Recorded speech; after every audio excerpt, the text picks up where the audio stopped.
गोली मार दो, गोली मार दो, गोली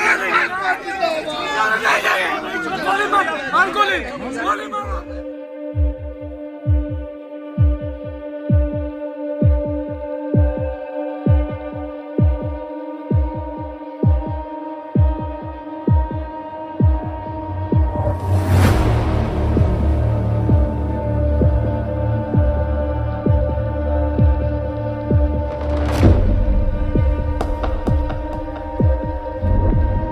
हमारे साथ झाझा डिजिटल न्यूज। देखिए, इस वक्त हम झाझा के केंद्रीय विद्यालय में उपस्थित हूँ, जहाँ आज जमुई सांसद चिराग प्रधानमंत्री कई योजनाओं का आज उद्घाटन किए। देख सकते हैं कि केंद्रीय विद्यालय का जो है चिराग पासवान आकर फीता भी काटे हैं इस परिसर में आकर। और आपको बताना चाहता हूँ, जब चिराग पासवान से हमने बात करने के प्रयास भी किया हूँ श्री कृष्ण गौशाला को लेकर, उन्होंने आश्वासन दिए हैं।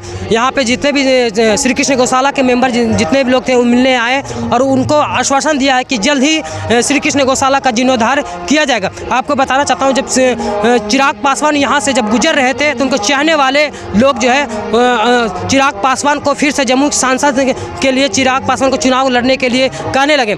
वो फूट फूट कर रोने लगे और हमारे खबरों के माध्यम से दिखाने के प्रयास कर रहा हूँ। लोग एक ही बात कहने लगे कि आपको यहाँ से हैट्रिक लगाना होगा।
गोली मार दो, गोली मार दो, गोली मार दो,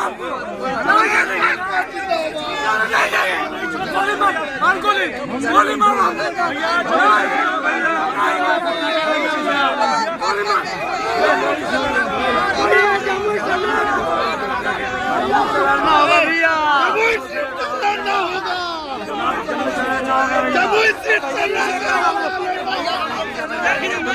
चिराग पासवान जिंदाबाद, चिराग पासवान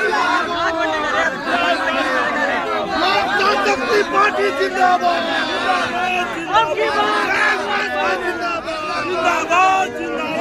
जनशक्ति पार्टी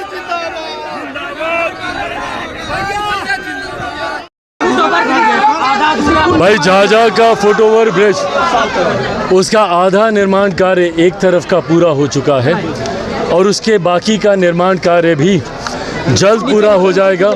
लोक जनशक्ति पार्टी रामविलास की प्रदेश कमेटी की एक प्रतिनिधि मंडल अभी कुछ दिनों पहले ही वहां पे इसका निरीक्षण करके आया है, इसकी समीक्षा करके आया है।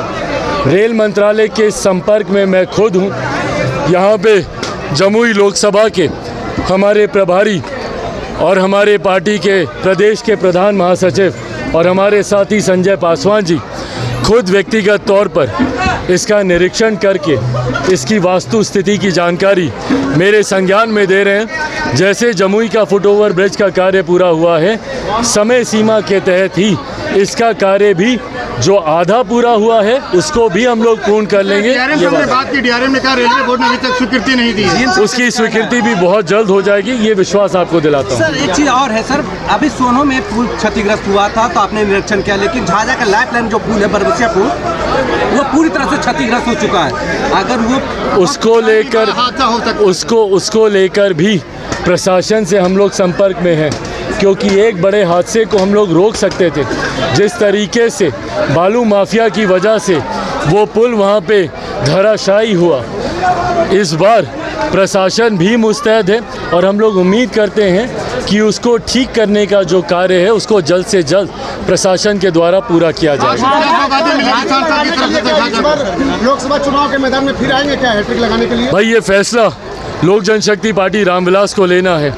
दो बार जमुई की जनता ने अपार जन समर्थन से, अपार प्यार से, अपार स्नेह के साथ मुझे भारत की संसद में भेजने का कार्य किया।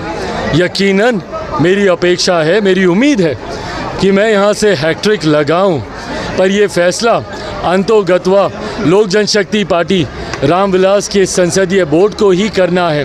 पर हाँ, जो प्यार यहाँ की जनता ने 10 साल के बाद भी मुझ पर दिखाया है, कई सर्वे ने इस बात को दिखाया, ख़ास तौर पे एक सी वोटर का सर्वे जिसने भारी अंतर से यहाँ से हमारी विजय को दर्शाया।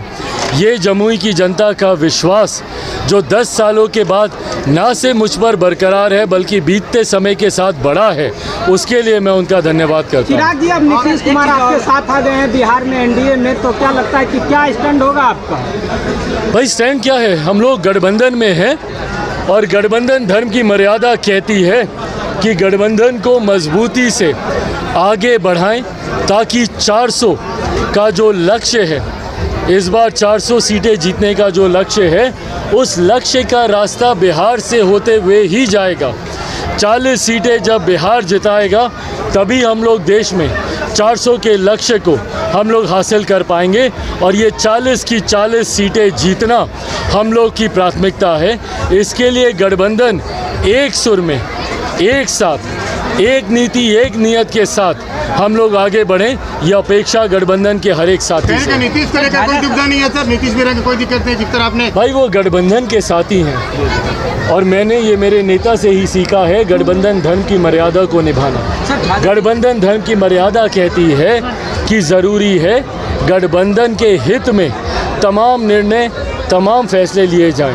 ऐसे में गठबंधन का हित इस वक्त एकजुट होकर 40 की 40 लोकसभा की सीटें जिताने में। ये संज्ञान में मेरे आया है। क्या सर? मैं खुद गौ सेवा में पूरा विश्वास रखता हूँ। हर संभव मौके पर मैं खुद गौ सेवा में करने जाता हूँ। ऐसे में जब गौशाला, भाई मैं जान नहीं रहा हूँ, ऐसे में जब ये गौशाला की जानकारी मेरे संज्ञान में आई, मैं व्यक्तिगत तौर पे भी अपनी व्यक्तिगत निधि से भी जितना मुझसे संभव पड़ेगा उसके लिए भी मैं योगदान करूंगा, सांसद निधि से भी करूंगा और केंद्र की या राज्य की कोई ऐसी योजना होगी तो उसके साथ भी इसको जोड़ने का कार्य किया जाएगा। आर में कितने सीटों की दावेदारी करेगी? भाई देखिए, मैं गठबंधन धर्म की मर्यादा को तोड़ूंगा, कोई भी जानकारी पहले सार्वजनिक करूं, क्योंकि अभी गठबंधन के भीतर ये बातचीत चल रही है और बहुत सकारात्मक बातचीत चल रही है। इंडिया का आए दिन जो हम लोग की बैठकें इस विषय को और विभिन्न विषयों को लेकर हो रही है, वो मेरे विश्वास को बढ़ाती है कि जो उम्मीदें हैं लोक जनशक्ति पार्टी रामविलास की, वो उम्मीदें पूरी होंगी। इंडिया का गठबंधन जिस तरह से टूट हो रहा है, किस प्रकार से देखते हैं आप? भाई अब इंडिया अलायंस तो अब रहा नहीं। उनके जो सूत्रधार थे, जिन्होंने उस अलायंस को बनाने का प्रयास किया, बिहार के मुख्यमंत्री नीतीश कुमार जी, अब तो वही इस गठबंधन से अलग हैं। और मुझे अफसोस के साथ कहना पड़ता है कि उनके गठबंधन का जो सबसे प्रमुख दल है कांग्रेस और उनके जो एक प्रमुख नेता हैं राहुल जी, वो जिस राज्य से जा रहे हैं वहाँ से वो गठबंधन को तोड़ने का ही काम कर रहे हैं। बंगाल जाते जाते ममता बनर्जी जी अलग हो गई, बिहार आते आते नीतीश कुमार जी अलग हो गए, उत्तर प्रदेश पहुँचे नहीं थे कि वहाँ से जयंत वहाँ से अलग हो गए।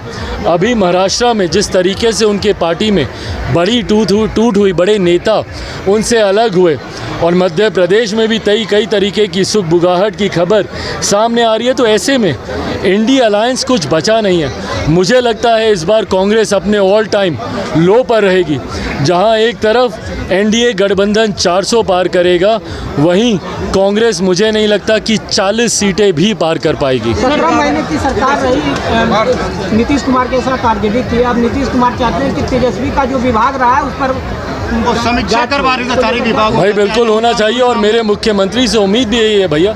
करप्शन में जीरो टॉलरेंस की वो बात हमेशा करते हैं और उस दिन विधानसभा में भी प्रमुखता से उन्होंने भ्रष्टाचार का जिक्र किया कि उस सरकार में पनप रहे भ्रष्टाचार को लेकर ही वो उस गठबंधन से अलग हुए हैं। ऐसे में मैं उम्मीद करता हूँ और प्रदेश की जनता भी उनसे अपेक्षा रखती है कि उस कार्यकाल में हुए जितने भी घोटाले हैं ना सिर्फ उसकी जांच हो बल्कि जनता के सामने उनको उजागर भी किया।